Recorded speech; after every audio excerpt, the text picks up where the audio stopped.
In a lot of ways, I think of my work as having this narrative that's been going on for years, and that narrative kind of changes and morphs. It always has had the same foundation, I think, and it kind of returns to that again and again and again. Maybe like the way in which, you know, an entire like filmmaker who's exploring something may make 20 movies that all kind of deal with a similar idea. You know, I think I'm kind of exploring that in the same way. Graphic, fast, and cheap has been like the materials of what I use, you know? Using spray paint, using photocopies we paste into a wall, using kind of cut vinyl, which is like cheap signage for windows or for putting text on signs kind of around town. Even at times where I was doing kind of drawings on chalkboards, you know, it's just like cheap and fast. Well, I mean, everything has always been very photographic. Even when I'm doing spray painted enamel on panel, or if I'm doing, you know, the wheat paste work, like the wheat paste work is then photographed in the street, and then the photographs have been the thing that have been exhibited. When that happens, there's sort of a bit of a break that happens between the two pieces. There's the stuff that continues to exist on the street and be torn apart by wind and weather and everything else, you know, people walking by and tearing bits and pieces off of it. And then the work that's sort of in the gallery that is, you know, kind of frozen in time and, you know, this perfect kind of aestheticized piece.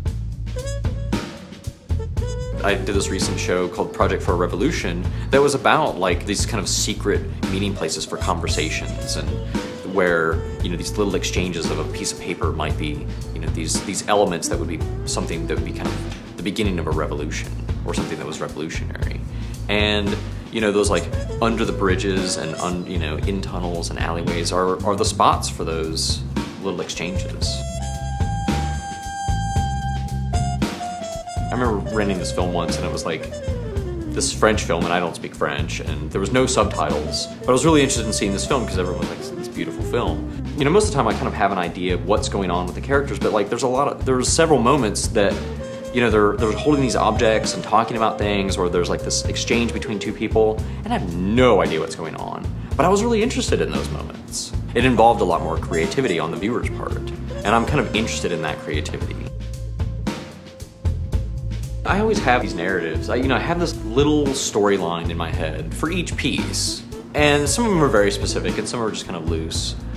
But I don't know, I'm not interested in really revealing those little stories. But I'm really interested in people kind of investigating that themselves. Like, why is this character touching this person on the shoulder? Or why are these hands about to touch in front of this, you know, kind of background of like Union Station? Or, you know, I'm really interested in people kind of asking themselves, why is this happening?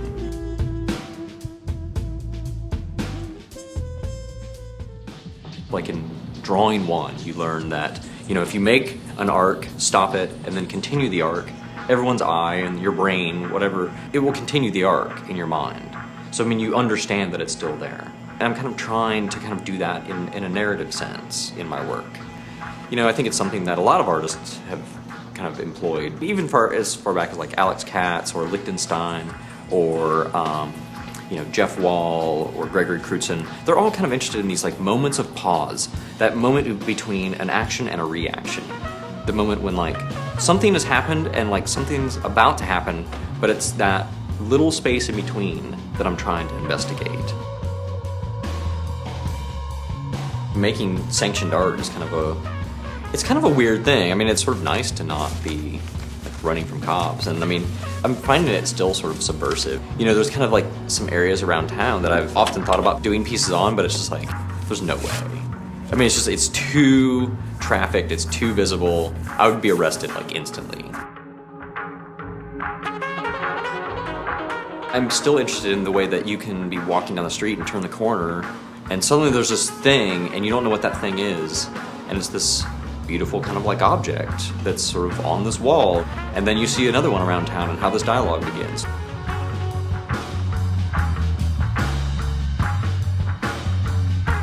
Sometimes you have this big piece that kind of screams at you, and other times you have something that you stumble across, and other times it's like this little gem that's sort of hidden so that, you know, when you're standing in like Midtown Promenade, it's just sort of like over the shoulder of the person you're talking to, and you're sort of distracted by what is this little thing that's on the wall that you're seeing. And I'm interested in those little kind of happenings, these little, you know, circumstantial pieces.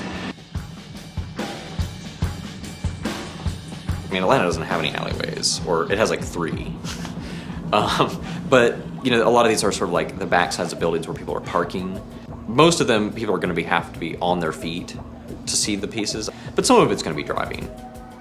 But there's something to be said about how when you're driving, a piece will kind of flicker. You know, you'll come upon it and then you're past it, and you'll be like, what was that?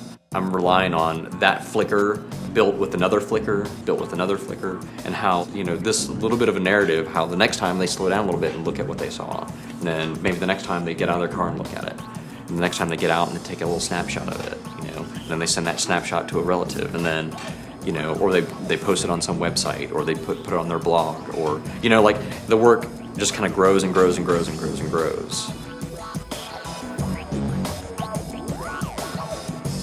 I want to kind of increase this awareness for people to be looking around them, you know, using architecture that is about alleyways and rooftops and parking decks. It's the same sorts of settings for the pieces. Because this isn't about making a billboard and making an ad for watches or water or beer or whatever. This is about sort of these accidental things that you come across and how they're just a bit startling when you come across them. I'm interested in that reaction, in how, like, when you turn the corner, you see something you don't really understand, how some people get mad. They want to like rip it off the wall. Other people are sort of scared by it. In the way that some people are scared by just like tagging. You know, they feel like it's gang related because they have this misunderstanding.